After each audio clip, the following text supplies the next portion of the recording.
Kansara DTV news ગુજરાતીમાં આપનું સ્વાગત છે. નજર કરીએ આજના મુખ્ય સમાચારો. અંકલેશ્વર એજ્યુકેશનલ ટ્રસ્ટ સંચાલિત SVEM ગુજરાતી માધ્યમ શાળામાં યોજાયેલ પ્રવેશોત્સવ કાર્યક્રમમાં ધોરણ 1ના વિદ્યાર્થીઓને શિક્ષકોએ આવકાર્યા હતા. શાળાના આચાર્ય મિલેન્દ્રસિંહ કેસરોલા તથા સુપરવાઇઝર સ્વાતિબેન દીક્ષિત ઉપસ્થિત રહ્યા હતા અને ધોરણ 2ના વિદ્યાર્થીઓએ ધોરણ 1ના નવા વિદ્યાર્થીઓના સ્વાગત માટે અભિનય ગીત રજૂ કર્યું હતું. આ અવસરે શાળાના 2 પ્રતિભાશાળી વિદ્યાર્થીઓનું વિશેષ સન્માન પણ કરવામાં આવ્યું હતું.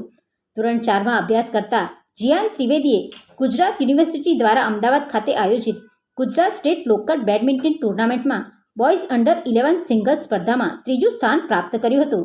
તેમજ ભરૂચ ખાતે યોજાયેલી MI Patel rotary youth centre open district sports ટુર્નામેન્ટમાં રનરઅપ રહ્યા હતા. તેઓ આગામી સમયમાં રાજકોટ અને અમદાવાદ ખાતે યોજાનારી અંડર 11 બોયઝ સિંગલ્સ ટુર્નામેન્ટમાં ભાગ લેવા જઈ રહ્યા છે.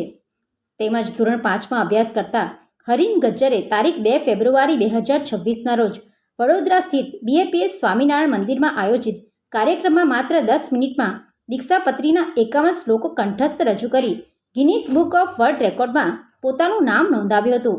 તેમની આ સિદ્ધિથી માતા પિતા તેમજ શાળાનું ગૌરવ વધ્યું છે. Pintu Modi, DTV news, Ankleshwar.